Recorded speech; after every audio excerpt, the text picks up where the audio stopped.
আজকের প্রধান অতিথি জনাব মোহাম্মদ খুরশিদুল আলম,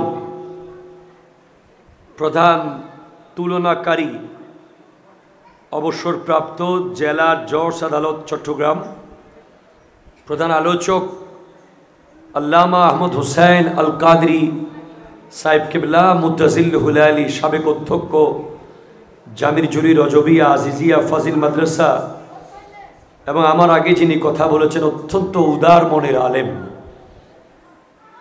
জনাব মৌলানা মোহাম্মদ মুর্শিদুল হক সাহেব কিবলা, অধ্যক্ষ পাঠানদণ্ডী তাহিরিয়া সাবেরিয়া সুন্নিয়া আলিম মাদ্রাসা চন্দনাইশ।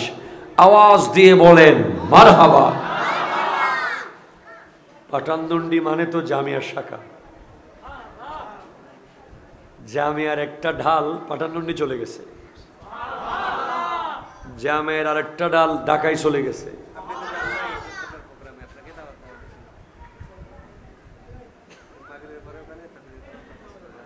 আমার উস্তাদ আল্লামা সজন হুজুর, বাকিটা আল্লাহ আল্লাহ জানে, নবী জানে, রাসূল জানে।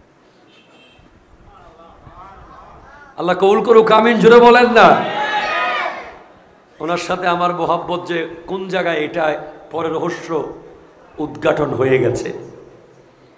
এবং আপনারা সবাই যারা উপস্থিত হয়েছেন, আসসালামু আলাইকুম ওয়া রাহমাতুল্লাহি ওয়া বারাকাতুহু। আমার বিষয় হলো, আমি মসজিদে ঢুকতে ঢুকতে জিজ্ঞেস করেছিলাম কি নিয়ে কথা বলবো, তো সারা বাংলাদেশে যেই বিষয় আমাকে দেয় এখানেও সেই বিষয়, যুব সমাজের করণীয়। আপনারা কি একমত আছেন এই বিষয়ের উপরে? বর্তমান সময়ে চলমান সিচুয়েশনে যুব সমাজের করণীয়।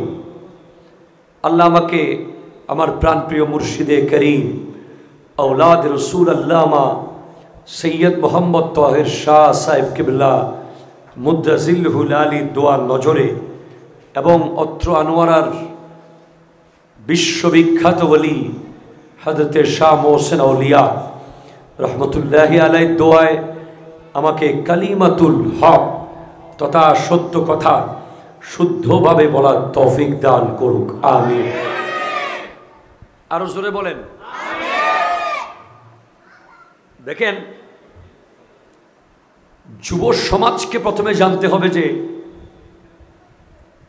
what kind of fear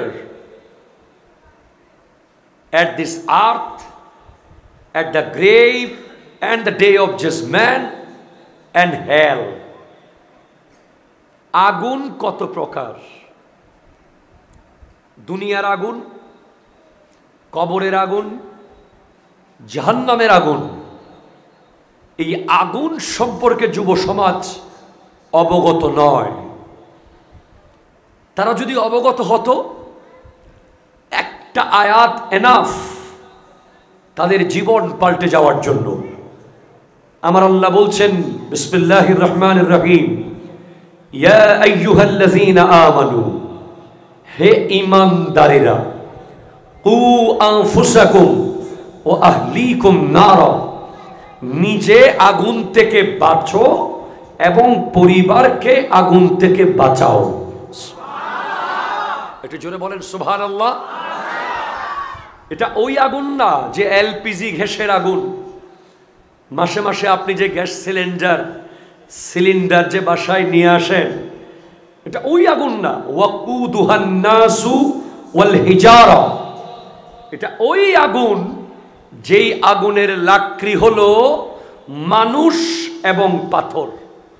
মানুষ এবং, কথা কয় না, মানুষ এবং পাথর। ওই আগুনে যদি আপনি সুন্দরবন কিংবা আমাজন জঙ্গলের সমস্ত লাকড়ি ছেড়ে দেন, এটা আগুন পর্যন্ত পৌঁছাবে না, এর আগে ধূলিসাৎ হয়ে যাবে। ওই আগুন এত ভয়ঙ্কর আগুন। আপনি নিজের চোখে দেখেছেন কিছুদিন আগে ইপিজেটের আগুন, ঠিক কিনা জোরে বলেন। আমি নিজের চোখে দেখেছি ঢাকা এয়ারপোর্টের আগুন, যে আগুন দুনিয়ার শত শত ফায়ার সার্ভিসের কর্মীরা এক পর্যায়ে তারা স্যারেন্ডার করেছে। তারা বলেছে we are sorry, we have nothing to do, আমাদের আর কিছু করার নাই, যদি আল্লাহ নিভায় তো নিভবে, না হলে এই আগুন পৃথিবীর কেউ নেভাতে পারবে না। ঠিক কিনা জোরে কথা বলেন। এর আগে কিছুদিন আগে আপনারা দেখেছেন দাবানল আমেরিকায়, দেখেন নাই আপনারা? দেখেছেন, যারা সচেতন নাগরিক তারা দেখেছেন দাবানল। ওই দাবানলের আগুনের যেই প্রসারতা, ইন্তেশার, এটা কেমনে হয়েছে? একটা পাখি এসে লাকড়ির একটা জ্বলন্ত টুকরা পায়ে করে নিয়ে আরেক জায়গায় ফেলছে, আবার ওই একই পাখি আরেক পাখি এসে ওখান থেকে ছোট্ট একটা কাঠ তুলে নিয়ে আরেক জায়গায় ফেলছে। এভাবে আগুন শুধু ছড়াতেই আছে, ছড়াতেই আছে। আমেরিকার মতো দেশ, যেই দেশের ফায়ার সার্ভিস ওয়ার্ল্ড ক্লাস, যে দেশের ফায়ার সার্ভিসের কর্মকর্তারা দুনিয়ার মানুষকে ফায়ার সার্ভিসের ট্রেনিং দেয়, অন্য দেশে গিয়ে তারা পর্যন্ত আগুন নিভাতে পারে নাই। এটা দুনিয়ার আগুন, এটা দুনিয়ার আগুন। আর কবরের আগুন কেমন হতে পারে? হাসরের আগুন, ওই জাহান্নামের আগুন কেমন হতে পারে? ওলামায়ে কেরাম জানেন, হাদিসে বর্ণিত আছে 3000 বছর ধরে জ্বলছে জাহান্নামের আগুন। 1000 বছর জ্বলতে জ্বলতে লাল হয়েছে, 1000 বছর জ্বলতে জ্বলতে সাদা, আরেক 1000 বছর জ্বলতে জ্বলতে কালো। ওই জ্বলন্ত আগুন জ্বলছে তো জ্বলছে, জ্বলছে তো জ্বলছে। কোরআন বলছে আল কারিআতু মাল কারিআ ওয়া মা আদরাকা মাল কারিআ ইয়াওমা ইয়াকুনুন নাসু কাল ফারাশিল মাবসুস ওয়া তাকুনুল জিবালু কাল ইহনিল মানফুস فأما من ثقلت موازينه فهو في عيشة راضية وأما من خفت موازينه فأمه هاوية وما أدراك ما هي نار حامية الله أكبر বলেন আল্লাহ।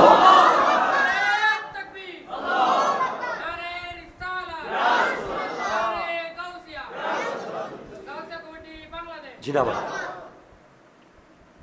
যুব সমাজ জাস্ট ভুলে গেছে।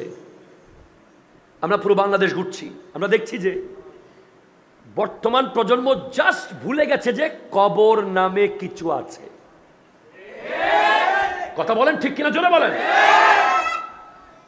তাদেরকে খুব লাইটলি, স্মুথলি তাদের ব্রেইন থেকে আস্তে আস্তে সরিয়ে দেয়া হয়েছে যে কবর নামে কিছু আছে, তাকে সেখানে যেতে হবে। তাদের ব্রেইন থেকে এটা একেবারে আস্তে আস্তে মুছে ফেলা হচ্ছে, ডিলিট করে দেওয়া হচ্ছে যে হাসর নামে কিছু একটা আছে। ঠিক কিনা জোরে বলেন। আপনি অবাক হবেন, উলামায়ে কেরাম জানেন কিতাবের নাম আল মুনাব্বিহাত, লেখকের নাম আল্লামা ইবনে হাজার আসকালানী রহমতুল্লাহি আলাইহি। ওই কিতাবের মধ্যে হযরত উসমান যুন্নুরাইন রাদিয়াল্লাহু তাআলা আনহুর একটা বিশেষ তাফসীর আছে। আরো জোরে হুজুরের মোবাইল শেষ হলে আমি বলবো, কারণ এই ওয়াজ, এই আমার ওয়াজ 4 প্রকার। একটা হলো তরুণদের, আরেক অংশ মুরব্বীদের, আরেক অংশ মা বোনদের, আরেক অংশ উলামায়ে কেরামের জন্য। কারণ আপনার সবাই মিলে যদি বলেন যে হুজুর ভালো ওয়াজ করেছে, এর চেয়ে উনি একজন যদি বলে যে না আজ এই হতাহই হতে কিনা, সেটা আমার জন্য খুব জরুরি। ঠিক কিনা জোরে বলেন তো। আল মুনাব্বিহাত আমার খুব ফেভারিট একটা কিতাব, আল্লামা ইবনে হাজার আসকালানীর লেখা। ওখানে হযরত উসমান যুন্নুরাইন রাদিয়াল্লাহু তাআলা আনহুর একটা বিশেষ কৌল আনা হয়েছে। কোরআনুল কারীমের সূরা কাহাফের একটি আয়াত আছে, ওয়া কানা তাহতাহু কানজুল লাহুমা ওয়া কানা আবুহুমা সালিহান। ওই দেয়ালের নিচে 2 ইতিমের সম্পদ, তাদের বাবা নেককার। ওই ইতিমগুলো কারা? ওরা দুজন এতিম, যাদের সম্পদ দেখা যাবে বলে হযরতে খাজা খিজির আলাইহিস সালাম মুসা আলাইহিস সালামের সাথে যে সফরে ছিলেন, দেয়াল সোজা করে দিয়েছিলেন। ওই দেয়ালের নিচে একটা স্বর্ণের পাতা ছিল, ওই পাতার মধ্যে 60টা লাইন লেখা ছিল। তার মধ্যে একটা লাইন ছিল, আজিবতু লিমান আরিফান নারা। আল্লাহু আকবার বলেন, আল্লাহু আকবার বলেন না, আল্লাহু আকবার বলতেছেন না আপনারা?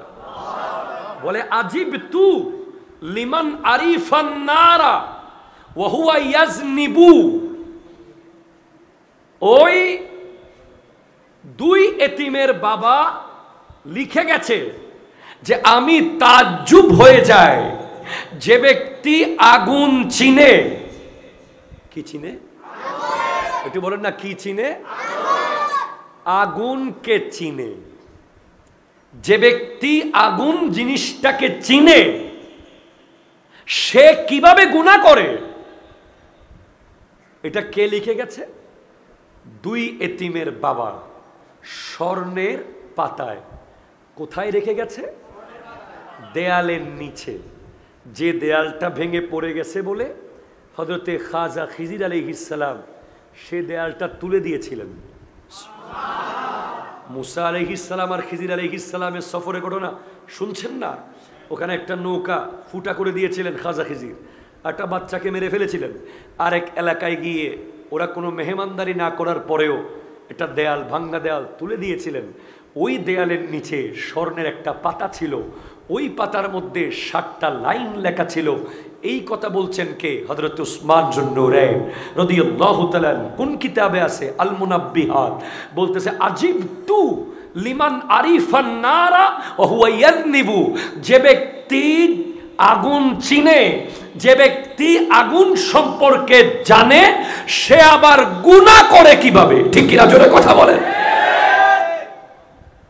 ওই এতিমের বাবা দুই এতিমের জন্য লৌহুম মিনাজ যাহাব, স্বর্ণের পাতা রেখে গেছে। স্বর্ণ তো দোকানে দোকানে পাওয়া যায়, ঘরে ঘরে পাওয়া যায়। বলেন না, এই স্বর্ণের একটা পাতা বা পৃষ্ঠা, এটার মূল্য অনেক বেশি ছিল। কারণ এখানে 60টা খুব দামি দামি লাইন লেখা ছিল, যেগুলো কোটি কোটি টাকার চেয়ে দামি। 60টা 10তলা বাড়ির চেয়ে দামি, 60টা 10 কোটি টাকার বান্ডিলের চেয়ে দামি এক একটা লাইন। তার মধ্যে একটা লাইন ছিল, যে ব্যক্তি আগুনকে চিনে, যে ব্যক্তি আগুন দেখেছে, সে কোনোদিন গুনাহ করতে পারে না। ঠিক কিনা? জোরে বলেন। আমি আপনাকে আরো বলি, হযরতে রবি বিন হুসাইন, ও অনর্থে বিরক্ত লাগে, তাই বুঝি গে হুজুর আই কি না আমাদের কাছে তারা নামাতের দুজুর অনেকে মেক্সে যদি তাহলে গুস্ব হয়ে গিয়ে। রবি বিন হুসাইন একজন তাবেঈ। তাবেঈকে মান লাকিয়া সাহাবা ওয়া মাতা আলাল ঈমান। যিনি সাহাবায়ে কেরামকে দেখেছেন কপালের চোখে আর ঈমানের উপর ইন্তেকাল করেছেন, তারা হলো তাবেঈ। উনি ওনার ঘরের বেডরুমে কবর করেছেন। আপনি যদি এখন আজকে মাহফিল থেকে গিয়ে বাসায় গিয়ে ঘরের বেডরুমে কবর করা শুরু করেন, আপনার বিবি আপনাকে শিকল দিয়ে বেঁধে পাবনা দিয়ে আসবে, অথবা পুলিশ ডেকে এনে আপনাকে জেলে ঢুকাই দিবে। অথচ আল্লাহর প্রিয় বান্দারা কেমন ছিলেন? রবি বিন হুসাইন উনি ওনার ঘরের ভিতরে কবর কুড়েছেন। যখনই ওনার আল্লাহর ধ্যান থেকে ধ্যান সরে যেত, দুনিয়াবি বিন্দু পরিমাণ খেয়াল আসতো, উনি কবরটা খুলে ভিতরে ঢুকে লাশের মতো শুয়ে উপরে দরজা বন্ধ করে ওখানে কাঁদতেন। কোথায়? কবরের ভিতরে কাঁদতে কাঁদতে কাঁদতে। গুনাহ করে নাই, গুনার খেয়াল এসেছে, অথবা আল্লাহর ধ্যান থেকে সরেছে মন, দুনিয়ার দিকে আসতে চেয়েছে মনটা। এতটুকুতেই উনি এমন তওবা করতেন কবরের ভিতরে ঢুকে গিয়ে, এবং সর্বশেষ যখন মনে হতো যে বোধহয় তওবা, চোখের পানি শেষ, এবার বোধহয় আল্লাহ আমাকে মাফ করবে, তখন উনি কবর থেকে উঠতেন। তবে উঠতে উঠতে নিজেকে নিজে বলতেন, রবি হাযা মাররাতান আখার, হাযা মাররাতুন আখার, এটা শেষবার, পরের বার তুমি আর কবর থেকে উঠতে পারবে না। নিজেকে নিজে বলতেন, তুমি এবার শেষবারের মতো কবর থেকে উঠতে পারতেছো, আবার কিন্তু আরেকবার যখন তুমি কবরে ঢুকবা, তুমি কবর থেকে উঠতে পারবে না। তখন তাকে জিজ্ঞেস করা হয়েছে, কে আপনাকে এত আল্লাহওয়ালা বানালো? কি দেখে আপনি ঘরের ভিতরে কবর করলেন? মানুষ কবরস্থানের জায়গা ঠিক করে না, বিল্ডিং বানায়, ঠিক কিনা? জোরে কথা বলেন না। কবি বলেছে, বিশ্ববিখ্যাত কবিরা বলেছে যে, আহা আমুররু আলাল মাকাবেরে কুল্লাহিন, প্রতিদিন আমি কবরস্থানের পাশ দিয়ে যাই, ওয়ালা আদরি আইয়ুল আরদে কবরি, কিন্তু আমি জানি না কোন জমিতে আমার কবর হবে। ঠিক কিনা বলেন তো? আপনারা সবাই জানেন কোন জায়গায় আপনার বেডরুম হবে, ঠিক কিনা বলেন তো? আপনারা সবাই জানেন আপনার বাবার অবর্তমানে অথবা আপনার দাদার অবর্তমানে কোন জায়গায় আপনার কিচেন রুম হবে, কোন জায়গায় আপনার ড্রয়িং রুম হবে, কোন জায়গায় আপনার ওয়াশরুম হবে, কিন্তু আপনি জানেন না যে কোন জায়গায় আপনার কবর হবে।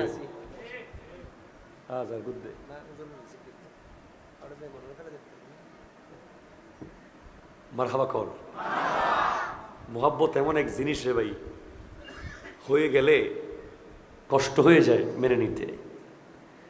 আল্লাহ কবুল করুক, আমিন জোরে বলেন। দুরূদ শরীফ, আল্লাহুম্মা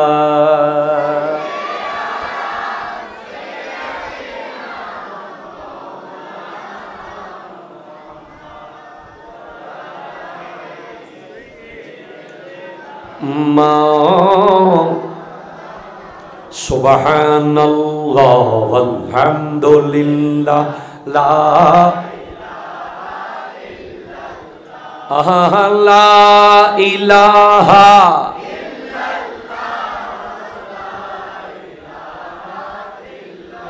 একটু জোরে সুবহানাল্লাহ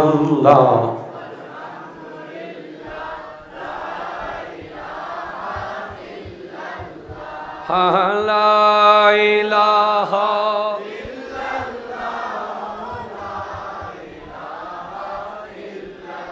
একটু চিৎকার দিয়ে বলেন তো সুবহানাল্লাহ। আমুররু আলাল মাকাবেরে কুল্লাহিন, কি দামি কবিতা লিখেছে কবি। আমি প্রতিদিন কবরস্থানের পাশ দিয়ে হাঁটি, ওয়ালা আদরি আইয়ুল আরদে কবরি, তবে আমি জানি না যে কোন জমিটা আমার কবর হিসেবে বাজেট করা হয়েছে। আমরা জানিও না, জানতেও চাই না।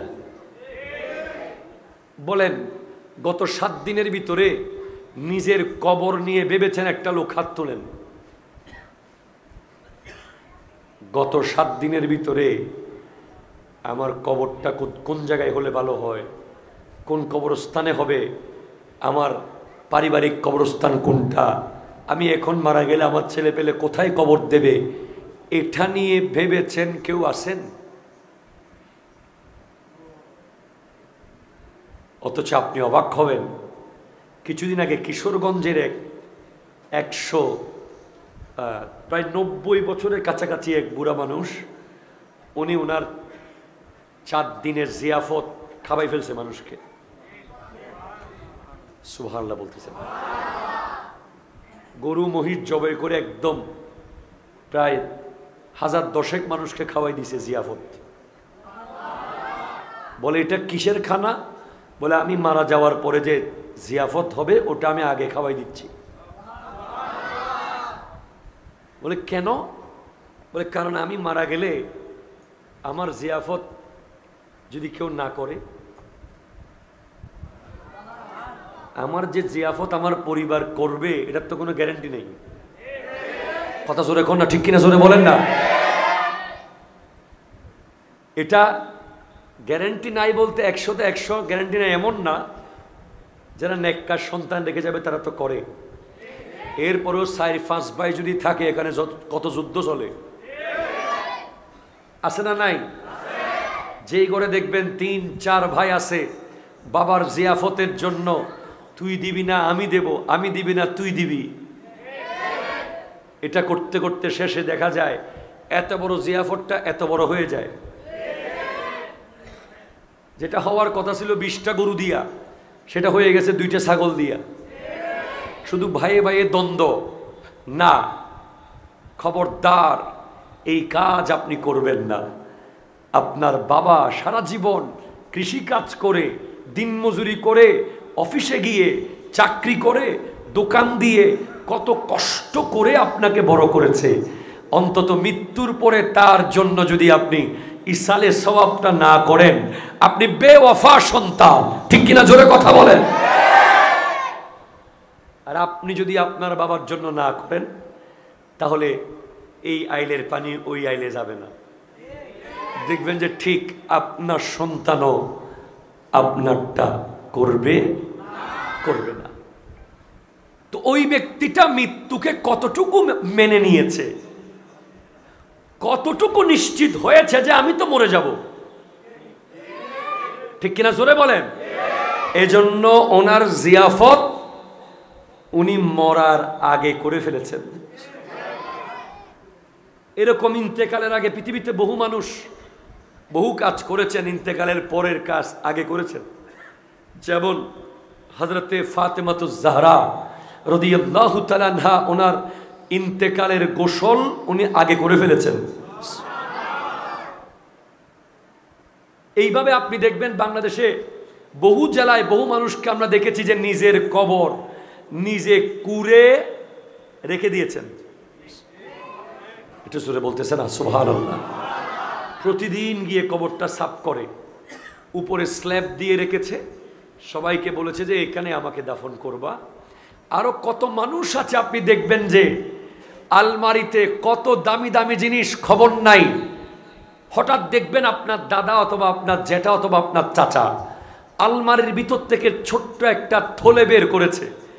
দেখবেন ওই থলে এমনভাবে বের করতেছে মনে হচ্ছে ওখানে 10 ভরি স্বর্ণের অলংকার আছে। দেখবেন না, ওখান থেকে 3টা সাদা সাদা কাফনের কাপড় বের করতেছে, বলতেছে আমি যখন প্রথমবার ওমরায় গিয়েছিলাম সেই কাপড়টা আমি রেখে দিয়েছি, আমি যখন হজে গিয়েছিলাম সেই কাপড়টা আমি রেখে দিয়েছি। ও আমার নাতি, ও আমার পুত, আমি মারা গেলে এগুলো দিয়ে আমার কাফন দিস। ঠিক কিনা জোরে কথা বলে। এই সাইনগুলো যাদের কাছে আছে, খেয়াল করেন, যারা কাফনের কাপড়কে রেডি করে রাখে, যারা নিজের কবরের জায়গা ঠিক করে রাখে, যারা নিজের জিয়াফতের জন্য ওসিয়ত করে যায়, যারা ইন্তেকালের পরে জানাজা কে পড়াবে আলেমের নাম বলে যায়। ঠিক কিনা জোরে বলেন না। ওসিয়ত করে যায়। যারা গোসল কে করাবে, দাফন কে করবে, কবর কে কুরবে। ইদানিংকালে আমাদের দেশে আমরা যারা কবর কুরে তাদেরকে আমরা খুব স্যালুট করি, সম্মান করি।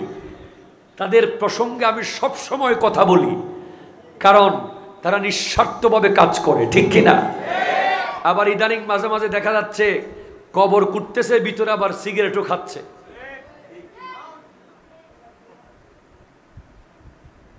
এখানে নাই আর কি, বহু জায়গায় এরকম দৃশ্য আমরা দেখতে পাচ্ছি। আমাদের কাছে খবর আসতেছে, খবরদার, ওই কবর সেই কবর যেই কবরে পৃথিবীর সবচেয়ে খুশবুদার জাত আমার নবীর আগমন হবে। গোটা পৃথিবীর সবচেয়ে খুশবুওয়ালা জাত। সুবহানাল্লাহ। আপনারা আমার নবীর শানে অনেক কিছু শুনেছেন আগে, আজকে একটা জিনিস শুনেন, সেটা হলো আল্লাহর সৃষ্টি জগতে আল্লাহর পরে সবচেয়ে সুগন্ধযুক্ত, সবচেয়ে খুশবুওয়ালা কোন একটা সৃষ্টি থাকলে সেটার নাম হলো মুহাম্মদুর রাসূলুল্লাহ সাল্লাল্লাহু আলাইহি ওয়াসাল্লাম। জোরে বলেন সুবহানাল্লাহ। আলা হযরত বলেছেন, लब फूल दहन फूल जकन फूल बदन फूल। আমার নবীর ঠোঁট মোবারক ফুল, চোখ মোবারক ফুল, আমার নবীর জিসম মোবারক ফুল, এমনকি আমার নবীর নুরানি পায়খানা মোবারক। সাহাবা সেখান থেকে গিয়ে বরকত নিতে গিয়েছিলেন, কয়েকটা পাথর পেয়েছে, সেগুলো পকেটে নিয়ে যেদিকে যায় সেদিকে রোড ঘাট সহ খুশবু হয়ে যাচ্ছে। আমার নবীর ঘাম মোবারক খুশবু মেশক আম্বরের। সুবহানাল্লাহ। আর আমার নবীর সবচেয়ে প্রিয় জিনিসও হলো খুশবু। এটা জোরে বলবেন না আপনি সুবহানাল্লাহ? আমার নবীর সবচেয়ে তিনটা প্রিয় জিনিস, তার মধ্যে একটা হলো ওয়াতিব, খুশবু। তো যেই কবরে নবী আসবে ওই কবর করার সময় আপনি আতর মাখবেন, গায়ে ভালো করে পরিষ্কার কাপড় পরবেন, আতর গোলাপ মেখে কবর করতে নামবেন। যতই আপনার সিগারেট খাওয়ার নেশা থাকুক, আপনি কবর করার সময় সিগারেট ধরাবেন না, খাবেন না, কারণ যেই সিগারেটের গন্ধ আপনার সন্তান সহ্য করতে পারে না, সেই সিগারেটের গন্ধ আপনার এলাকার ওই মুর্দা লাশ সহ্য করতে কষ্ট হবে। ঠিক কিনা? জোরে কথা বলেন। আর যারা নবীর দিদার পেতে চায় ইন্তেকালের সময়, তারা যেন কোনোদিন সিগারেট টাচ না করে। কোন ওলি আল্লাহ খাইছে, অমুক ওলি খাইছে, এটা ওনার জন্য খাস ব্যাপার, এটা দলিল দেওয়া যাবে। যারা মূলত আমার নবীর দিদার চায়, আমি একেবারে শর্টকাটে বলি, এগুলো লম্বা কথা। যারা ইন্তেকালের আগে এবং কবরে, ইন্তেকালের আগে নবীর দিদার চায়, কবরে নবীজির মুস্কি হাসি চায়, ভেরি ইম্পর্টেন্ট। তারা যেন একটা বিষয় নিশ্চিত করে যে তাদের আপাদে মস্তক কোথাও থেকে যেন গন্ধ বের না হয়। এটা সুবহানাল্লাহ বলবেন না আপনি? ধরেন একটা মানুষ আপনার সমাজে প্রতিদিন সিগারেট খাচ্ছে, ওনার পকেটে সিগারেটের দুর্গন্ধ, ওনার শার্টে সিগারেটের দুর্গন্ধ, ওনার বালিশে দুর্গন্ধ, ওনার রুমে ঢুকলেই আপনি দুর্গন্ধ পাবেন। উনি নবীজির দিদার আশা করা ঠিক হবে না। ধরেন একটা মানুষ সিগারেট খায় না, এর চেয়ে আরো মারাত্মক জিনিস খায়, সুদ খায়। কথা কই না? আছে না নাই? তারও মুখ দিয়ে প্রচন্ড ভয়ঙ্কর বিশ্রী দুর্গন্ধ বের হবে। সে মারা গেলে তার রুম, তার বাড়ি, তার সমাজ, তার গোটা এলাকা, এমনকি আসমান পর্যন্ত দুর্গন্ধ হয়ে যাবে যদি কোনো সুদখোর মারা যায়। এরপরে আরো দুর্গন্ধ কি আছে? গীবতখোর। কথা কোন আছে না নাই? রাসূল পাকের আমলে কেউ যদি গীবত করত, দুর্গন্ধের কারণে কেউ আশেপাশে যাইতে পারতো না, গীবতের দুর্গন্ধে। পরে 1400 বছর ধরে গীবতের সিলসিলা এমনভাবে চলে আসছে, আমরা এমনভাবে গীবত করা শুরু করেছি যে আমরা এক একজন এখন সামরার গুদামে চাকরি করলে যেভাবে সামরার দুর্গন্ধ আর লাগে না, আমরাও গীবতের গুদামের এক একজন বড় বড় ম্যানেজার হয়ে গেছি। কথা কোনা ঠিক কিনা?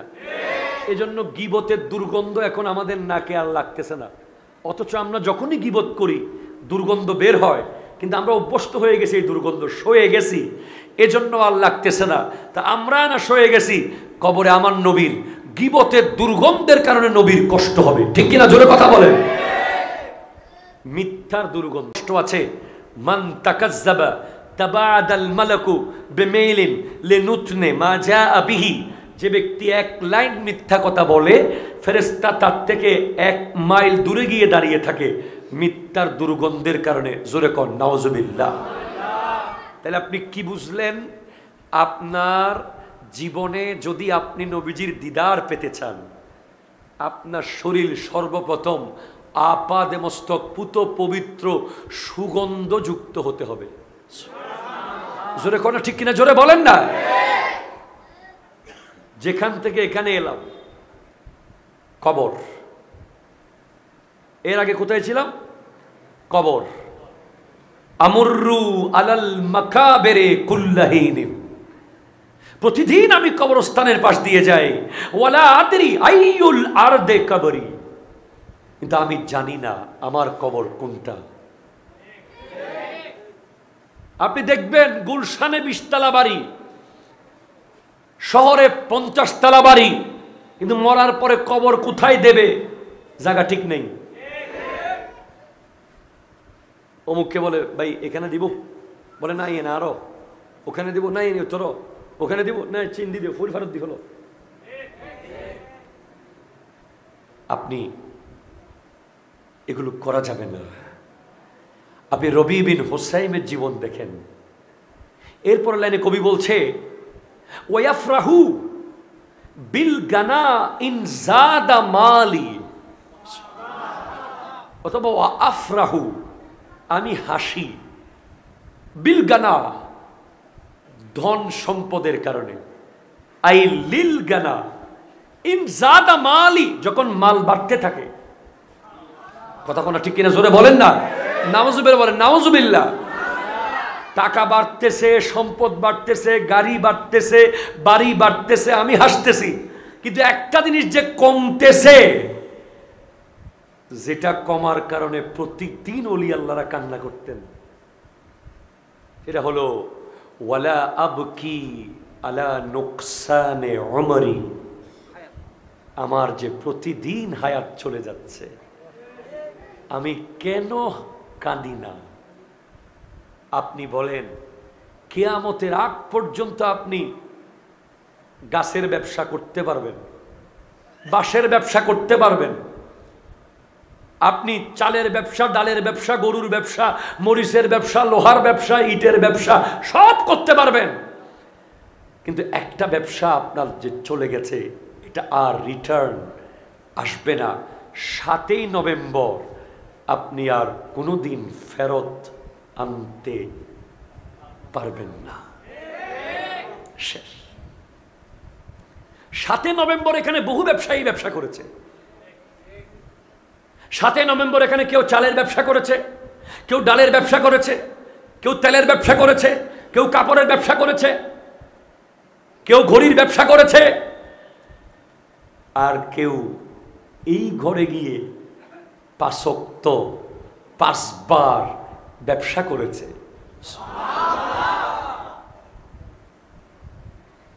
8ই নভেম্বর আজকে ফজর থেকে এখন রাত 9:30 পৌনে 10টা পর্যন্ত বহুজন বহু ব্যবসা করেছে এখানে, কিন্তু সফল ব্যবসায়ীকে জানেন যে আজকে অন টাইম ফজরের নামাজটা পড়তে পেরেছে।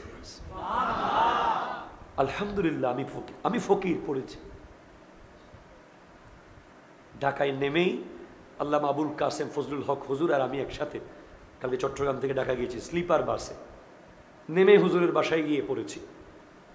জোহরের নামাজ যে অন টাইম পড়তে পেরেছে আজকে, তার ব্যবসা সফল।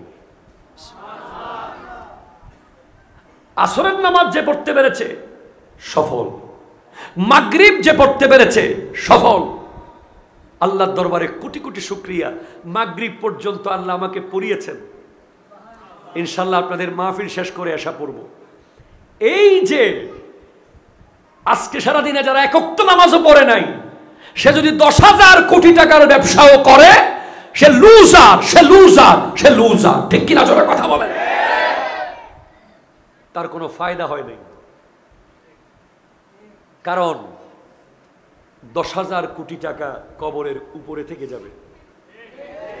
আসল ব্যবসায়ী সে যে কবরের ভিতরের ব্যবসা করতে পেরেছে। উপরে কথা আছে, সুখে থাকলেও মরে যাব, দুঃখে থাকলেও মরে যাব। ঠিক কিনা জোরে বলেন না। বিরিয়ানি খাইলেও মরে যাব, শাক খাইলেও মরে যাব, পাক্কা ঘরেও মরে যাব, বেড়ার ঘরেও মরে যাব, আমেরিকায়ও মরে যাবে, আনোয়ারায়ও মরে যাবে। সবার মৃত্যু হবেই। ঢাকা না গিয়ে পারবেন, দুবাই না গিয়ে পারবেন, আমেরিকা না গিয়ে পারবেন, ইভেন আনোয়ারা থেকে চট্টগ্রাম নিউ মার্কেট না গেলেও জীবন চলে যাবে, কিন্তু কবরে না গিয়ে কোনো উপায় নাই। ঠিক কিনা? জোরে জোরে বলেন। সেই জন্য কবির কথা, হাই হাই হাই, বিশ্ববিখ্যাত স্কলার আল্লামা শেখ সৈয়দ আহমদ শাহ মুদ্দাজিল্লুহুল আলী ইবনে তাহির শাহ,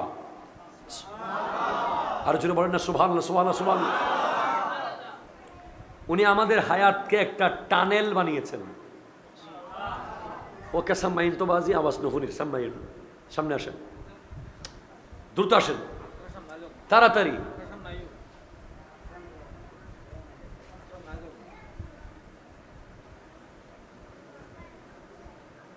যুবকরা চলে আসো, মুরব্বীদের কষ্ট হলে। পিছনে অনেক ছেলে দায় বসতে পারছে না, চলে আসেন। দর্শক পড়েন আল্লাহুম্মা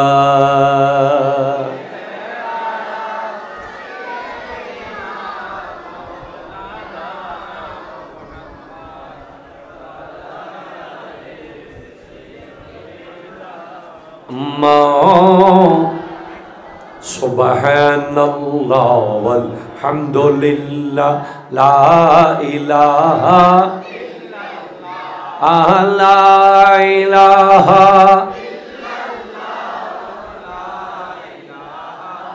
ইল্লাল্লাহ। একটু চিৎকার দিয়ে বলেন না সুবহানাল্লাহ। একটা জিনিস বুঝে যান, টানেল টানেল টানেল টানেল। আমি এয়ারপোর্ট থেকে টানেল দিয়ে এসেছি। Tunnel, Karnaphuli tunnel. উনি বলছেন our life is like a tunnel. সুবহানাল্লাহ জোরে বলেন। যার হায়াত 80 বছর, তার টানেলটা একটু লম্বা বেশি। যার হায়াত 60 বছর, তার টানেল একটু ছোট। যার হায়াত 50 বছর, তার টানেল আর একটু কম। এখন টানেল কি হয়েছে হুজুর? বলে দুইটা দল টানেলের ভিতর দিয়ে যাচ্ছে। কয়টা দল? ধরেন গোটা পৃথিবীর মানুষকে দুই দলে ভাগ করলেন, একবার যেতে পারবে। কয়বার? আর কোনোদিন যেতে পারবে? একবারই যাবে, ওই পারে গেলেই শেষ। একদল যাওয়ার সময় টানেলের ভিতরে অন্ধকার, অন্ধকার, লাইট নাই মনে করেন, পায়ের নিচে কিছু কিছু জানি লাগতেছিল পাথরের মতো। তারা কৌতূহল বশত দুই সাইডটা কুড়াইয়া পকেটে নিছে। আরেক দল যাওয়ার সময় বলে আরে আমার দরকার নাই, ওই পারে গেলেই হলো। একটাও কিচ্ছু নেয় নাই। এখন ওই পারে গিয়ে যারা দুই সাইডটা পাথরের মতো কুড়িয়ে নিয়েছে, তারা আলোতে গিয়ে যখন বের করতেছে, দেখে যে এগুলো সাধারণ পাথর না, এগুলো সব হীরার টুকরা। এখন যারা পাথর কুড়িয়েছে তারাও পস্তাচ্ছে, যারা নেয় নাই তারাও পস্তাচ্ছে। বলে কি ব্যাপার? যারা নিয়েছে তারা বলছে আমার পকেট তো বহুত বড় ছিল, আর দুইটা কেন বেশি নিলাম না? নামাতের হতানো হোক, হতানো হোক। আমার পকেট তো অনেক লম্বা ছিল, আরেকটা পাথর বেশি নিলে তো এটা বিক্রি করে আরো 1 মাস পরিবার চলতে পারতো। ঠিক কিনা? জোরে কথা বলেন। আর যারা একটাও নেয় নাই, যদি একটা নিতাম, অন্তত যদি উগ্র পাথর লইতাম, অন্তত আগামী 1টা বছর ইবে বেশির হাইতে দিতাম। তো কিয়ামতের মাঠে যারা নামাজ পড়েছে তারাও পস্তাবে, যারা পড়ে নাই তারা কি পস্তাবে এটা আমার বলার কিচ্ছু নাই। যারা পড়েছে তারা শুধু পস্তাবে। এই জন্য ইস, এশার নামাজের 2 রাকাত নফল তো পড়ার টাইম ছিল, আমার তো কোনো কাজই ছিল না, শুধু শুধু দৌড় দিলাম। কথা জোরে কয় না, ঠিক কিনা জোরে বলে না। ইস, আসরের 4 রাকাত সুন্নাত পড়ার সময় তো আমার হাতে ছিল, আমি শুধুমাত্র বন্ধু বান্ধবের সাথে আড্ডা দেওয়ার জন্য, চার দোকানে চা খাওয়ার জন্য, মোবাইলে গেম খেলার জন্য, ফেসবুকিং করার জন্য, অনলাইনে জুয়া খেলার জন্য আমি পড়ি নাই। ঠিক কিনা জোরে কথা বলেন। আফসোস, কেন আর 2 রাকাত বেশি পড়লাম না? শুক্রবারের 2 রাকাতের মুসল্লিরা হুঁশিয়ার। আমি জুমার নামাজে পড়ে তাকিয়ে থাকি এইভাবে মিম্বর থেকে কে কে যাচ্ছে, তারে আমি ধরে ধরে আলাদা আলাদা করে আবার বুঝাই, ওরে ধরো, দাঁড়াও, তোমার লগে কথা আছে, দুপুরে খাইয়া যাবে আমার সাথে। তুমি কি সুপ্রিম কোর্টের কোনো লয়ার? না হুজুর, তো তোমার মামলা দেরি হয়ে যাচ্ছে মনে হচ্ছে, শুক্রবার তো কোর্ট বন্ধ। তোমার মা কি আইসিইউতে আছে? কয় না হুজুর। তোমার বিয়ের জন্য কি তোমার ওই বিবিকে সাজিয়ে উকিল বাপ কি বসে আছে? দৌড় দিলা যে, তুমি এমন ভাবে দৌড় দিছো মনে হয়েছে জেলখানা থেকে এইমাত্র সারা পাইছো। জুমার নামাজের পরে পোলাপাইন এমন ভাবে দৌড় মারে 2 রাকাত পরে, মনে হয় যে 60-70 বছর পর জেলখানা থেকে মাত্র সারা পাইল। একটা বিষয় মাথায় নেন প্লিজ। আচ্ছা, আপনি তাড়াহুড়োটা করছেন কার সাথে? আপনি বাংলাদেশের সর্বোচ্চ ব্যক্তি, বর্তমানে ধরেন রাষ্ট্রপতি অথবা প্রধান উপদেষ্টা, ওনার সামনে গিয়ে আপনি তাড়াহুড়া করতে পারবেন? আপনাকে বাইরাইয়া হাড্ডি ভেঙে ফেলবো, ঠিক কিনা বলেন না? আপনাকে ধরেন পুলিশের একজন ওসি নিয়ে গেছে রুমে, আপনি সেখানে বলতে পারবেন স্যার বহুত ব্যস্ত আমি? চুপ বলবে যে, ঠিক কিনা জোরে বলেন না। আপনাকে সেনাবাহিনীর একজন মেজর নিয়ে তার রুমে বসাইলো, আপনি কি দেরি হচ্ছে দেরি হচ্ছে দেরি হচ্ছে বলতে পারবেন? সাহস আছে? আপনি আল্লাহর সামনে আল্লাহকে বলতেছেন যে আমি বড় অফিসার, আমার অনেক কাজ। আপনি আল্লাহকে বলতেছেন, মানে আল্লাহর সামনে থেকে আপনি চলে আসতেছেন কিভাবে? সালামটা ফিরাইয়া মোনাজাতটা করতে পারেন নাই। এরপরে নিজে নিজে যখন নামাজ পড়েছেন, 2 রাকাত নামাজ পড়েছেন 2 মিনিটে, মনে হচ্ছে যেন 4G স্টাইল, 5G, মনে হয় তরকারি মুরগি আদার খাইতেছে। আছে না নাই? বুলেটের মতো নামাজ। তো আপনি এত স্পিডে নামাজ পড়লেন, আপনি দেখাইলেন কাকে? সামনে কে? আল্লাহ। আন তা'বুদাল্লাহা কাআন্নাকা তারাহু ফাইন লাম তাকুন তারাহু ফাইন্নাহু ইয়ারাকা। তুমি তোমার রবের সামনে এমন ভাবে দাঁড়াও যেন তুমি আল্লাহকে দেখছো। যদি আল্লাহকে তুমি না দেখো, আল্লাহ তোমাকে অবশ্যই দেখছে। আপনি আপনার প্রিন্সিপালের সামনে তাড়াহুড়া করতে পারেন না, আপনি আপনার বসের সামনে তাড়াহুড়া করতে পারেন না, আপনি আপনার চেয়ারম্যানের সামনে তাড়াহুড়া করতে পারেন না। ঘন্টার পর ঘন্টা আপনি কথা বলতেই থাকেন। আপনি আপনার দেশের প্রধানমন্ত্রীর সামনে, প্রধান উপদেষ্টার সামনে, পুলিশের প্রধানের সামনে, র্যাবের প্রধানের সামনে আপনি তাড়াহুড়া করতে পারেন না। আপনি আল্লাহর সামনে তাড়াহুড়া করলেন। বিবেক, বিবেককে প্রশ্ন। আপনি উস্তাদের সামনে তাড়াহুড়া করলে উস্তাদ আপনাকে জোতা কুলে মারবে। আল্লাহ তো চাইলে আসমান মেঘে ফেলে দিতে পারেন, কিন্তু আল্লাহ ফেলে না। আল্লাহ দয়া করতেই আছে, ঠিক কিনা জোরে বলেন। তো ওই পাথর যে নিয়েছে সে পস্তাচ্ছে, আরেকটা কেন বেশি নিলাম না। যে নেয় নাই সে পস্তাচ্ছে, ইস যদি একটা নিতাম। কিয়ামতের দিন ওই ব্যক্তিরা পস্তাবে। কি কারণ দেখাবে যুবক তুমি আল্লাহর সামনে? আজকে ফজরের নামাজ তুমি যে পড়ো নাই, তুমি আগুনে জ্বলেছিলে। তুমি তোমার কম্বলের নিচে ঘুমিয়েছিলে না, তুমি মূলত আগুনে জ্বলেছিলে। এই জ্বলানি তুমি এখন দেখো নাই, এটা তুমি দেখবে। আমার বিষয় আগুন নিয়ে চলতেছে। কিন্তু এক ওলি আল্লাহর দরবারে এক মুরিদ গিয়ে বলে, হুজুর আমার পোলারে ফজরের নামাজ আমি তুলতে পারি না কোনো মতে, এমন একটা ওষুধ দেন যেন তারা তুলতে পারি। আল্লাহর ওলি বলে, তোমার ঘরে আগুন লাগাই দাও। সুবহানাল্লাহ বলে না? হুজুর আগুন লাগাই দিব মানে ঘর জ্বালাই দিব? হ্যাঁ আচ্ছা, ধরো আগুন যদি লাগে, তোমার ছেলে কি ফজরের টাইমে ঘুমাবে? ঘুমাবে? বলেন ঘুমাবে? বলেন না হুজুর। তো কেমনে তুলবা? কয় বিছানা সহ টাইনা বাইর করে ফেলামো। ঠিক কিনা?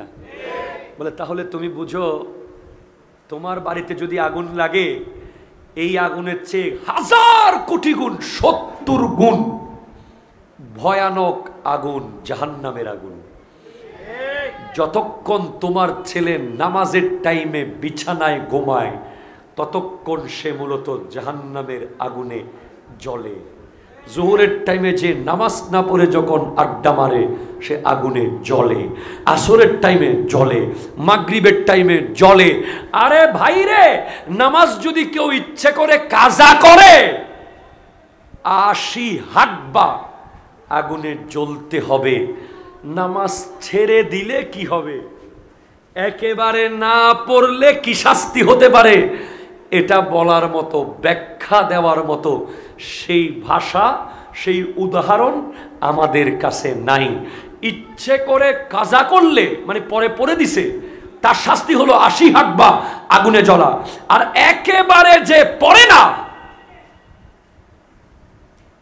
সে তো কাফের হয়ে গেছে হয়তো।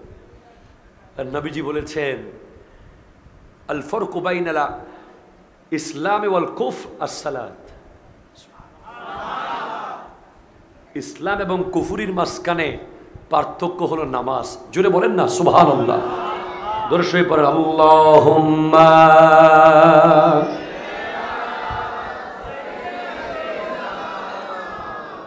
নিয়ে আসো, হুজুরকে নিয়ে আসো। ওয়া আলা আলি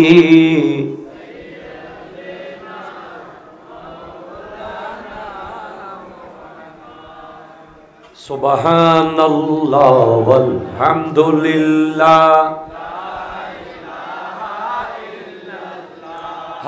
লা ইলাহা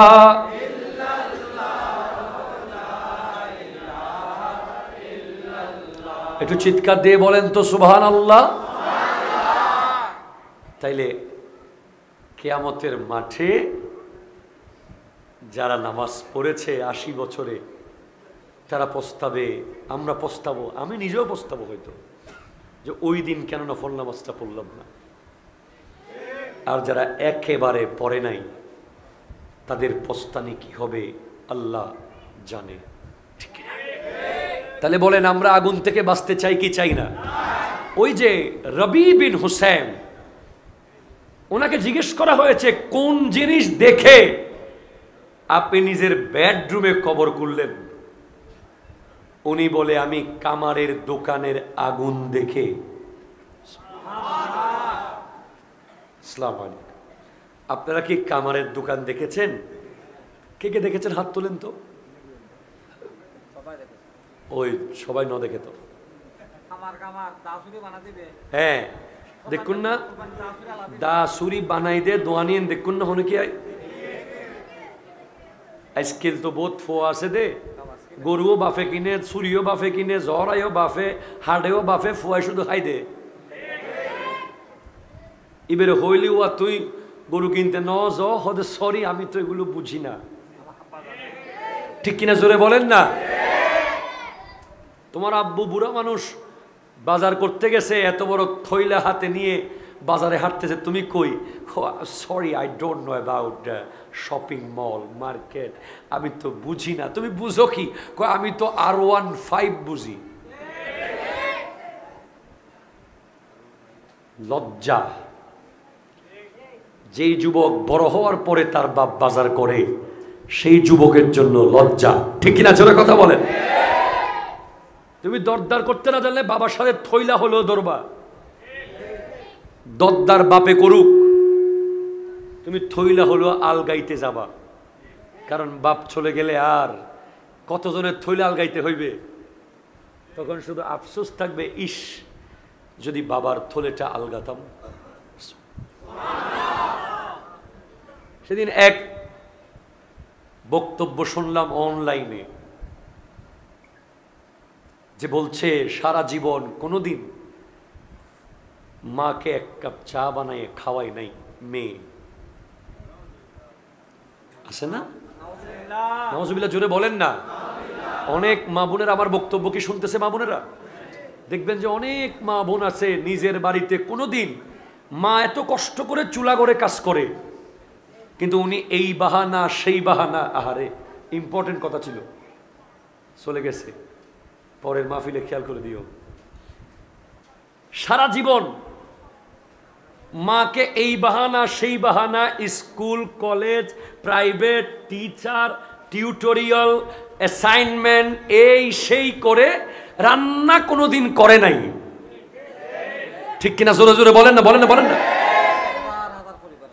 হাজার হাজার, হুজুর বলতেছে, আমি তো মনে করছি 2-4টা আছে, হুজুর বলছে হাজার হাজার আছে নাকি।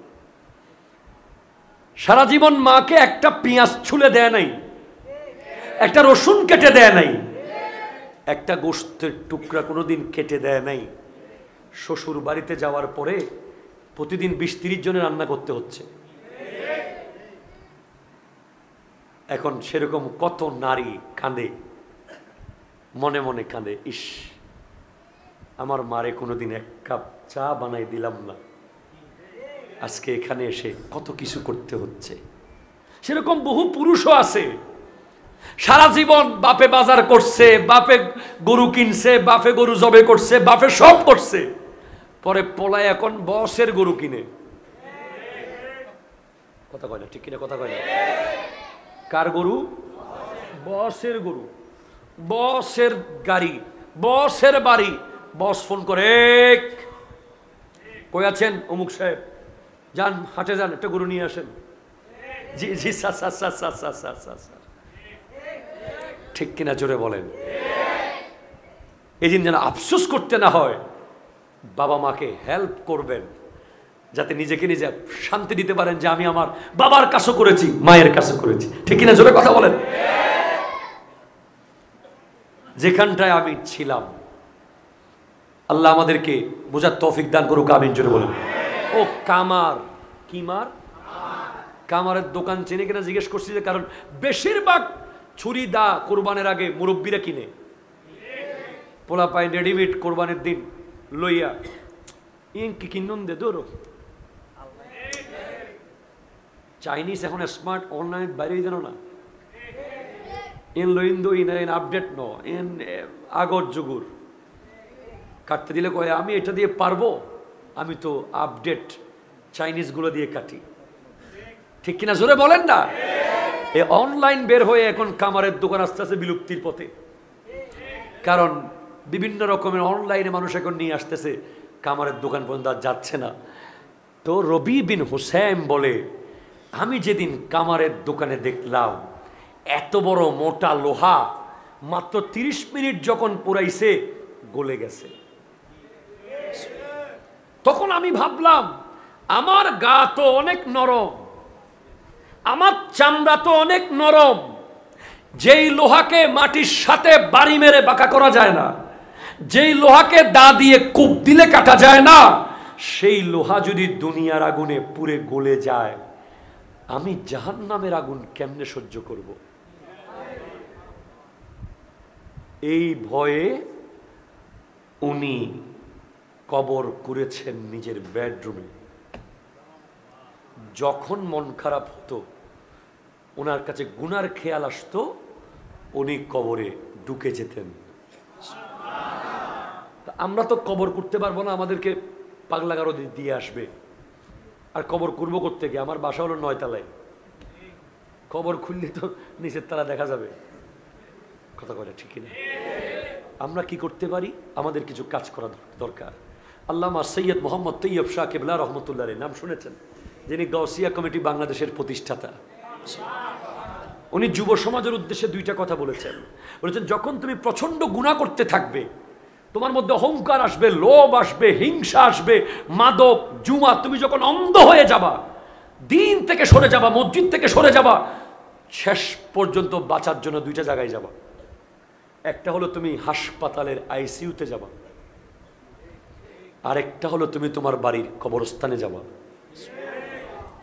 তুমি হাসপাতালের আইসিইউর 12 নম্বর ওয়ার্ডের দরজা দিয়ে তাকিয়ে তাকিয়ে দেখবা যে তোমার মতো কত মানুষ, পালোয়ান, সমাজের শ্রেষ্ঠ বীর, মুখে অক্সিজেন মাস্ক লাগিয়ে রাখা হয়েছে। তাকে 1000 কোটি টাকা দিলেও সে লাথি মারতে চাচ্ছে সেগুলোকে। কি চাস? বিরিয়ানি খাবি? আরে না। টাকা? আরে না। বাড়ি? না। পয়সা? না। কি চাস?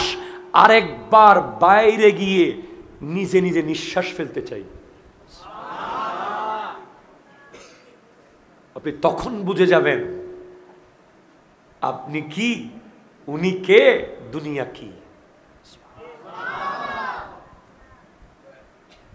আমরা মানুষকে কোরআন শরীফে বলা হয়েছে, সৃষ্টি করেছে হালুয়া। ইন্নাল ইনসানা খুলিকা হালুয়া ইজা মাসসাতিল খায়রু জাজুয়া ওয়া ইজা মাসসাতিশ শাররু ওয়া ইজা মাসসাতিশ শাররু মানুয়া জাজুয়া মানুয়া। বলে মানুষকে হালুয়া দিয়ে বানানো হয়েছে। হালুয়া মানে কিরকম? তাদের কাছে যখন অস্থির হয়ে যায় মানুষ অস্থির, তারা যখন ভালো কিছু পায় তখন তারা অতিরিক্ত খুশি হয়ে যায়, আর যখন তাদের জীবনে কোনো বিপদ আসে তখন তারা অস্থির হয়ে যায়, আর যখন খুশি আসে তখন বখিল হয়ে যায়। ঠিক কিনা? জোরে বলেন বলেন। যখন আপনার জীবনে যখন দুঃখ এসেছে, টাকা নাই, পয়সা নাই, চাকরি নাই, আপনি অস্থির, হাই হাই কি করব কি করব কি করব কি করব। যেই মাত্র নিয়ামত আসা শুরু করেছে এবার আপনি বখিল। ঠিক কিনা বলেন না? নিয়ামত যখন এসেছে আপনার উচিত ছিল যে আল্লাহ শুকরিয়ার্থে মসজিদে দেওয়া, মাদ্রাসায় দেওয়া, এতিমখানায় দেওয়া, গরিবকে দেওয়া, দুঃখীকে দেওয়া। ঠিক কিনা? জোরে কথা বলেন। এ প্লাস পাওয়ার আগের দিন আপনি নামাজ পড়তে পড়তে জায়নামাজ ভিজাই ফেলছেন, যেই মাত্র এ প্লাস পেয়ে গেছেন আর মসজিদে আসেন না। কথা কয় না? ঠিক কিনা? জোরে বলেন না। মার্কেটে আপনার মাল ট্রাকে ট্রাকে নামতেছে, যখন শুনছেন যে ওই জায়গায় আগুন লেগে গেছে, আপনি সাথে সাথে মসজিদে ইমাম সাহেব 30 জন হুজুর দদ্দন, তাড়াতাড়ি খতমে কোরআন দদ্দন, জামিয়াতে মান্য, সব জায়গায় মান্য, ধুমধাম করে আল্লাহর দয়ায় আপনি নিয়ে আসলেন মাল, আনার পর আপনার দেখা নেই। কথা কোনটা ঠিক কিনা? মসজিদ দরজার আশেপাশে যাচ্ছেন না আপনি আর। এই জন্য মুমিন যারা, তারা সবসময় কোনো না কোনো দুঃখে থাকে। এটা একটা নিয়ামত। সুবহানাল্লাহ জোরে কয় না? দুঃখে থাকা এটা একটা কি নিয়ামত। কারণ দুঃখে থাকলেই সে নামাজে যায়, আল্লাহকে ডাকে, বলে যে আমার তো আল্লাহ ছাড়া কিছু নেই। ঠিক কিনা? জোরে বলেন। ধরেন আপনার পরিবারের কেউ অসুস্থ, আপনি প্রতিদিন মসজিদে এসে নামাজে দোয়া করতেছেন, আল্লাহ শেফা নসিব করো, আল্লাহ আমার মারে তুমি সুস্থ করে দাও, বাপরে সুস্থ। দেখুন সবাই সুস্থ হয়ে গেছে, একদম ফুরফুরা হয়ে গেছে, আল্লাহ আমার জন্য নামাজ তো মাফ হয়ে গেছে। ঠিক কিনা? জোরে বলেন না। এই জন্য মানুয়া জাজুয়া, আল্লাহু আকবার। এই জন্য খবরদার এমন হওয়া যাবে না। মুমিনরা নিয়ামত যত বেশি পায়, আল্লাহর ইবাদত তত বাড়িয়ে দেয়, বাড়িয়ে দেয়, বাড়িয়ে দেয়। ঠিক কিনা? জোরে বলেন। শুকরিয়া তত বাড়িয়ে দেয়।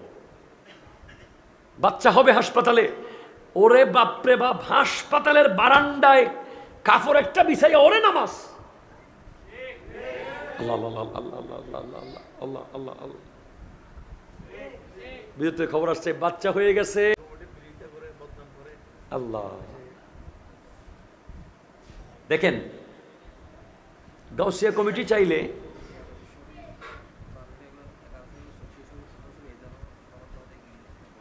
লা হাওলা ওয়ালা কুওয়াতা ইল্লা বিল্লাহ।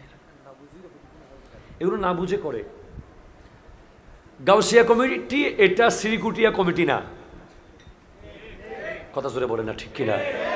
এটা Tayyabia committee, Tahiria committee, Sabiria committee, এটা হলো গাউসিয়া কমিটি, ঠিক কিনা? জোরে বলেন। আপনি যেই তরিকতের হন, আপনার পীরকে আপনি সর্বশেষ যদি গাউসে পাকের সাথে নিসবতে না পান, আপনার পীরের পীরগিরি থাকবে না, ঠিক কিনা? জোরে কথা বলেন। আপনি কাদেরিয়া বলেন, চিশতিয়া বলেন, নকশবন্দিয়া বলেন, মুজাদ্দিদিয়া বলেন, তাইফুরিয়া বলেন, ভান্ডারিয়া বলেন, সমস্ত তরিকতের মূল শেখ সুলতান সৈয়দ আব্দুল কাদের জিলানী রহমতুল্লাহ আলাইহি, ঠিক কিনা? জোরে কথা বলেন। এটা ওনার সংগঠন। যে ব্যক্তি গাউসিয়া কমিটির বিরুদ্ধে বলে, সে মূলত গাউসে পাকের বিরুদ্ধে বলে। তার এত সাহস কেমনে হলো?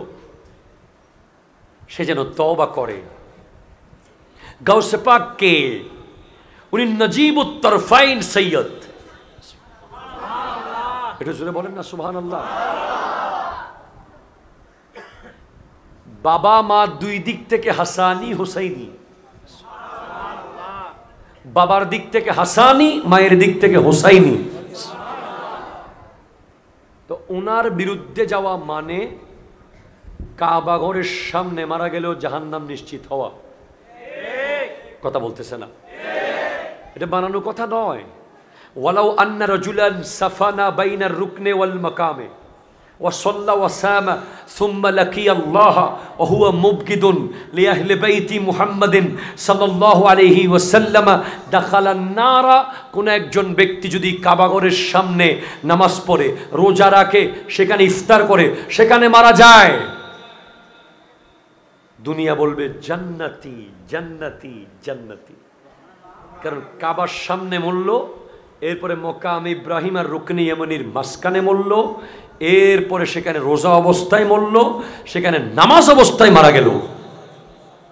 কিন্তু ওহুয়া মুবগিদুন লিআহলি বাইতি মুহাম্মাদিন সাল্লাল্লাহু আলাইহি ওয়াসাল্লাম, তিনি যদি আমার নবীর পরিবারকে নিয়ে বিন্দু পরিমাণ হিংসা রাখে, কটূক্তি করে, সে জাহান্নামী জাহান্নামী জাহান্নামী, ঠিক কিনা? জোরে কথা বলেন।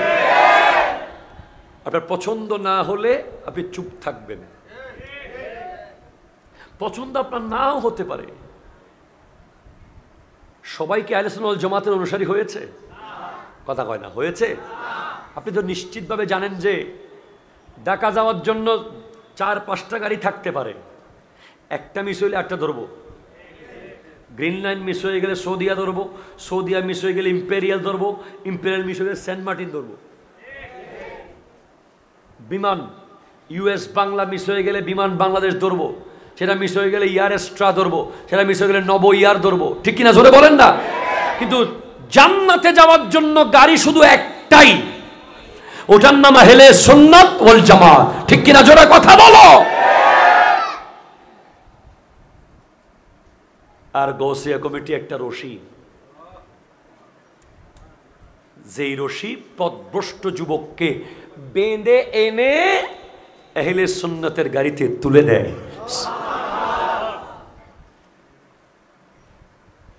আপনি এটা মনে রাখিয়েন। আপনি যেই দল করেন না কেন, আপনি ছেলেকে গাউসিয়া কমিটির মেম্বার বানিয়ে দেন, দেখবেন যে আপনি মরার পরে কবরের সামনে জিয়ারত হচ্ছে। আপনি যদি বাংলাদেশে কোনো সংগঠন পান যে আপনার 10 বছর পরে মারা গেলে আপনাকে দাফন করবে,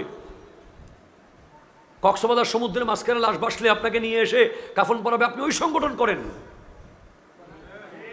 করেন আপনি, সেটা কোনো মানা নাই। তবে আমি দেখি নাই ভাই, আমি একটাই পাইছি, গাউসিয়া কমিটি বাংলাদেশ। এই জন্য আমি এটা করি। মরার পরে বন্ধু, মরার আগে বন্ধুর অভাব নাই। বাইকের বন্ধু, মোবাইলের বন্ধু, অফিসের বন্ধু, ব্যবসার বন্ধু। আসল বন্ধু হলো যে মরার পরের বন্ধু।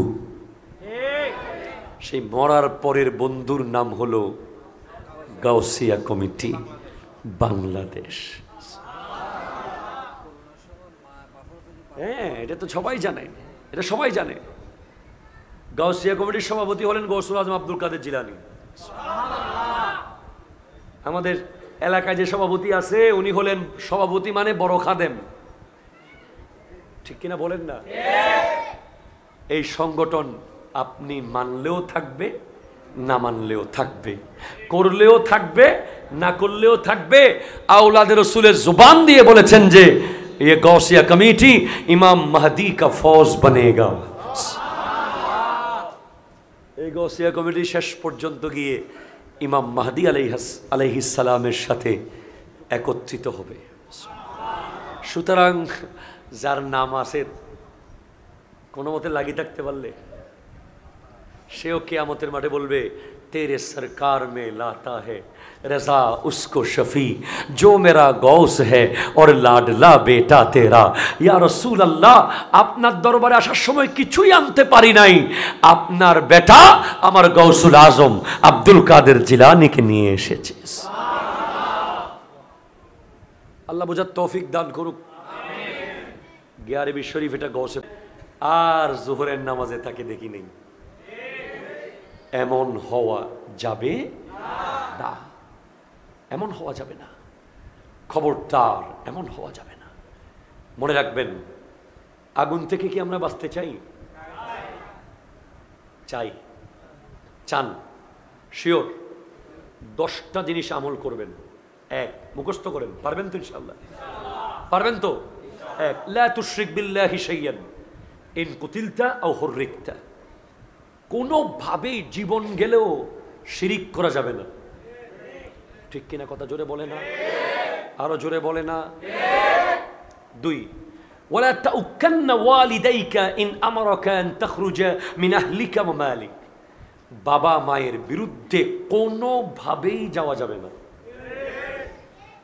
যদি সম্পদ নষ্ট হয়ে যায়, সম্পদ থেকে বঞ্চিত করে অথবা সংসার থেকে বের করে দেয়, এরপরেও সব সময় বাবা মায়ের পক্ষে থাকতে হবে।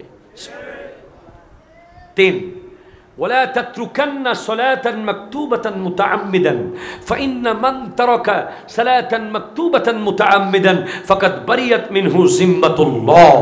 ফরজ নামাজ তরক করা যাবে না। সুবহানাল্লাহ। ফরজ নামাজ তরক করা যাবে? কোনোভাবে যাবে না, কোনোভাবে যাবে না, কোনোভাবে যাবে না। দাঁড়িয়ে না পারলে বসে, বসে না পারলে শুয়ে, শুয়ে না পারলে ইশারায়, কোনো ছাড় নাই। মনে রাখবেন। 3 গেছে। 4, ওয়ালা তাশরিবান্নাল খামরা। মদ পান করা যাবে না, মানে যত মাদক আছে। ফাইন্নাহু রাসু কুল্লি ফাহিশাতিন, এগুলো হচ্ছে সমস্ত গুনার মাথা, ঠিক কিনা? জোরে বলেন না। 5, ওয়া ইয়াকা ওয়াল মাসিয়া ফাইন্না বিল মাসিয়াতি হাল্লা সাখাতুল্লাহি আযজা ওয়া জাল্লা। কোন ধরনের গুনাহ করা যাবে না। লাইফে কোনো গুনাহ থাকতে পারবে না। প্রতিদিন রাত্রে শোয়ার সময় কাগজ কলম নিয়ে বসতে হবে, আজকে সারাদিন আমি কয়টা গুনাহ করলাম। পরের দিন আরেকটা কাটতে হবে, একটা কমাইতে হবে, তারপর দিন 2টা কমাইতে হবে, তারপর দিন 4টা কমাইতে হবে, তারপর দিন 8টা কমাইতে হবে, তারপর দিন একটাও থাকবে না, তারপর দিন ওলি আল্লাহ হয়ে যাবেন। ওলি হওয়া সহজ কাজ, শুধু একটা নিট অ্যান্ড ক্লিন কলম লাগে। 5টা গেল। 6 নাম্বার, ওয়া ইয়াকা ওয়াল ফিরারা আনিজ যুহফি ওয়া ইন হালাকান নাস। যুদ্ধের ময়দান থেকে পালিয়ে যাওয়া যাবে না, ঠিক কিনা? জোরে কথা বলেন। যদি মানুষ মারাও যায়, যুদ্ধের মাঠে থাকতে হবে কোরআন সুন্নাহর পক্ষে। 7, ওয়া ইয়াকা, আচ্ছা, ওয়া ইয়াকা ওয়াল ফিরারা ওয়া ইন হালাকান। 7 নম্বর, ওয়া ইযা আসাবান নাসু মুতানুন ওয়া আনতা ফীহিম ফাসবুত। মানুষ যখন মহামারীতে আক্রান্ত হবে দেশের উপর যখন কোনো গজব আসবে, বিপদ আসবে, ভূমিকম্প হবে, জলোচ্ছ্বাস হবে, কোভিড-19 হবে, তখন এলাকা ছেড়ে পালিয়ে যাওয়া যাবে না। গাউসিয়া কমিটির ভূমিকায় মানুষের পাশে থাকতে হবে। ঠিক কিনা জোরে কথা? হাত তুলে বলেন ঠিক কিনা বলেন, আবার বলেন ঠিক কিনা বলেন।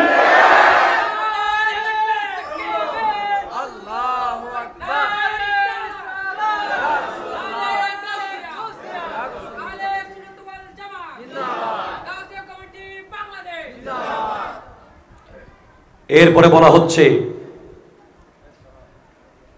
8 নম্বর চলে গেছে, 9 নম্বর হলো ওয়ানফিক আলা ইয়ালিকা মিন তৌলিক, সাধ্যমতো পরিবারের জন্য খরচ করতে হবে। 10 ওয়ালা তারফা আসাকা আদাবান, সন্তানের পিঠের উপর থেকে শাসনের বেত তুলে নেওয়া যাবে না। সরি, এটা 9 হয়েছে, আরো একটা রয়ে গেছে। 10 হলো ওয়া আখিফহুম ফিল্লাহ, পরিবারকে, সন্তানকে আল্লাহর ভয় দেখাতে হবে। একটু জোরে বলেন সুবহানাল্লাহ। বর্তমান সময়ে আপনি গার্জিয়ানদেরকে দেখবেন, পোলাপাইন নিয়ে আধা ঘন্টা বসলেই অন্দি জাগায় না, আরো গাছিবে তোর জমিয়েন তোরার কথা কয় না, ঠিক কিনা জোরে বলে না। অন্দিয়েন দখল করে ফেলাইস, ইন্দি জমিন আরত ফাইম, ইন্দি রাস্তায় আরত ঢুকি গি, ইন্দি 1 ইঞ্চি আরত ফাইম, অন্দি হাডিবে হালিবে আরো আসছে না নাই?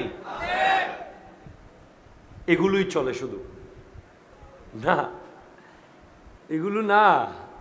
আপনি বাবা, আপনি বড় ভাই, আপনি গার্জিয়ান, আপনি কুল্লুকুম রাইন ওয়া কুল্লুকুম মাসউলুন আন রাইয়াতিহি, আপনি জিম্মাদার।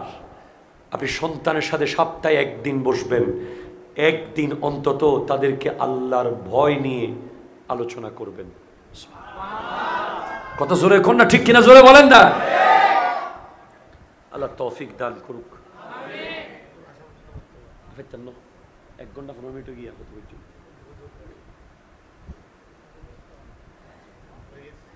বাজে হাত তো বেশি না।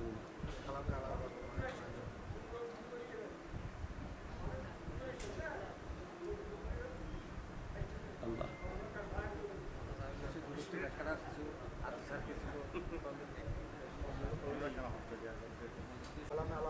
আল্লাহ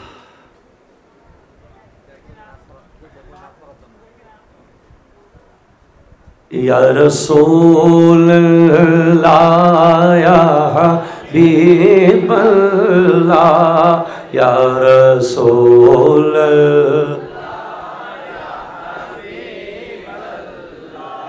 या रसूल अल्लाह या हबीब या रसूल या हबीबल्लाह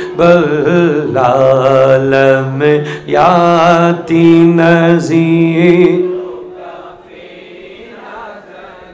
इन लम्याती नज़ीरों का फी नज़रिन मिसले तो न शुद्ध पैदा जाना जगराज को ताजे तो रेसो है तुझको शहीदोस राजाना या रसूल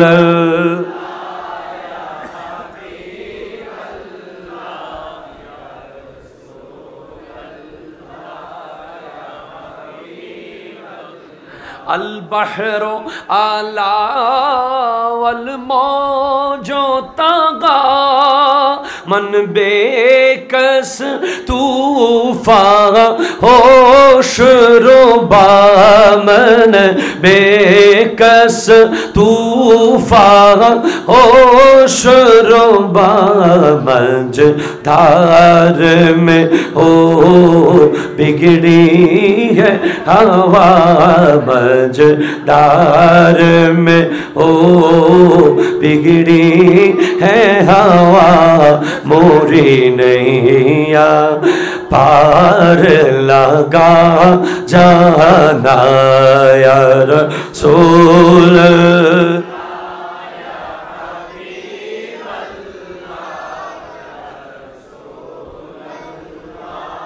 या हबीब अल्लाह या रसूल अल्लाह या हबीब अल्लाह या रसूल अल्लाह या हबीब अल्लाह। একটু চিৎকার দিয়ে বলেন সুবহানাল্লাহ। তাহলে আগুন থেকে বাঁচতে হলে এই 10টা বিষয় আমল করতে হবে, ঠিক কিনা জোরে বলেন তো? 1 শিরিক করা, 2 বাবা মার বিরুদ্ধে যাওয়া যাবে, 3 নামাজ ছাড়া যাবে, 4 মদ খাওয়া যাবে, 5 গুনাহ করা যাবে, 6 যুদ্ধের মাঠ থেকে পালিয়ে যাওয়া যাবে, 7 মহামারী ছেড়ে চলে যাওয়া যাবে, 8 পরিবারের জন্য সাধ্যমতো খরচ করতে, 9 সন্তানের পিঠের উপর থেকে শাসনের ব্যাট তোলা যাবে না, ঠিক কিনা জোরে কথা বলেন? 10 পরিবারকে সব সময় আল্লাহর ভয় দেখাতে হবে। This is the lesson plan, এটাই জীবনের সিলেবাস। এর বাইরে অন্য সবগুলো নফল, ঠিক কিনা জোরে কথা বলেন না? এখানে পুরো জিন্দেগি 12 শরীফ আমার নবীর নিসবত, নিসবত সে আজমত মিলতি হ্যায়। নিসবতের কারণে বহু ফকির আকাশচুম্বী সম্মানী হয়ে যায়। হদিবে হারো কুত্তো, হদিবে গৌসে পাকর কুকুর, ইবে হডিয়ার কুকুর, ইবে আসহাবে কাহাফর কুকুর। ইবের হতা কোরআন শরীফ তাই কি সূরা কাহাফ কিয়া হদিবের সম্পর্ক আসহাবে কাহাফর ওলিয়ুল লগে। হদিবে হারা কুত্তো, হদিবে গৌসে পাকর কুত্তো, হদে কুকুর, হদিবে ইবে এত দামিকা, ইবের হতা আলা হযরত পর্যন্ত হাদায়কে বকশিশুল লিখি শের কো খতরে মে লাতা হে কুত্তা তেরা। বড় বড় মানুষের নাম নয়, কুকুরের নাম এসে গেছে, বলে কুকুরের নিসবত গৌসে পাকের সাথে। বলে এই মানুষ অত্যুনে সিদে এই ফয়রি বেরে খবরদার ফাইলি দিস ননি সালাম সালাম করিস হদিবে কিয়া হনে গিয়ে দে হদিবে শাহ মনসার মাজার ডায় বই তাকে দে নিসবত হদিবে অত্যুনে শিবে জামিয়া তুনে সিদুয়া ইবে জামিয়া ছাত্র ইবে হনুয়া এ মাইজবান্ডা শরীফ তুনে সিদেবাজি, ঠিক কিনা জোরে বলেন না? নিসবত গ্যারবি শরীফ গৌসে পাকের নিসবত। আপনার এত বড় বুকের পাটা, আপনি এটাকে নিয়ে 1300 শরীফ 14 শরীফ 15 শরীফ বলবেন না, বোবা হয়ে যাবেন। ব্রেনে স্ট্রোক করে গাল দিয়ে কথা আর বের হবে না। আল্লাহর ওলিদের শানে বেয়াদবি করা এটা আল্লাহ সহ্য করবে না। খবরদার, মুখ বন্ধ, মান সাকাতা না যা। গ্যারবি শরীফ আপনি না আসলেও ফেরেশতারা গ্যারবি শরীফ করবে, ঠিক কিনা জোরে কথা বলেন না? 12 শরীফ আপনি না আসলেও ফেরেশতারা করবে, আপনি এগুলোর বিরোধিতা করবেন না। বাস ওয়াই 1.5 ঘন্টা অলরেডি গিয়ে আর খতম করছু আর হুজুর বাস। এবার আপনাদের ভিতর থেকে বলেন কোনো প্রশ্ন আছে কিনা, কোনো সমস্যা আছে কিনা এলাকায় বলেন, ব্যক্তিগত কিছু থাকলে বলেন, ওটার জবাব দিই। জানতে চাওয়া, হুজুর কি বলছিলেন মসজিদে? ইন্না লিল্লাহি ওয়া ইন্না ইলাইহি রাজিউন। শুক্রবারে জুমার দিন আমরা অনেককে দেখি যে হুজুর যখন মিম্বরে খুতবা দেয় তারা কথা বলতেছে, আসে না নাই? মোবাইল টিপতেছে, আবার অনেকে নামাজও পড়া শুরু করে দেয়। না, আপনি সানি খুতবার সময় নামাজ পড়বেন না। যদি নামাজ নেহায়ত রয়ে যায় আপনি খুতবায়ে আউয়ালের মধ্যে শেষ করে ফেলতে হবে। আর মসজিদে কথা বলা এটা কত ভয়ঙ্কর। আবার নবী বলেছেন মান তাকাল্লামা বিকালামিদ দুনিয়া ফি খামসাতি মাওয়াদি' আখবাতাল্লাহু আনহু বিইবাদাতি 40 সানাতান। যে ব্যক্তি 5 জায়গায় দুনিয়াবি কথা বলবে তার 40 বছরের কামানো সওয়াব নষ্ট হয়ে যাবে। 1 ফিল মসজিদ, কোথায়? আরো জোরে, কোথায়? 2 ফি তিলাওয়াতিল কোরআন, কোরআন তিলাওয়াতের সময়। 3 ফি ওয়াক্তিল আযান, আযানের সময়। 4 ফি মাজলিসিল উলামা, আলেমের মজলিসে। আমাদের সমাজে অনেক পাওয়ারফুল ব্যক্তি আছে যারা খতিব সাহেব থেকে মাইক নিয়ে কথা বলা শুরু করে, ঠিক কিনা? কথা জোরে বলেন না। খতিব সাহেবকে মাঝখানে বসাই দিয়া কয় আমার কথা আছে। এটা করা যাবে না। 5 ফি জিয়ারাতিল কুবুর, কবর জিয়ারতের সময় দুনিয়াবি কথা বলা যাবে না। নেক্সট, কারো কিছু জানার আছে?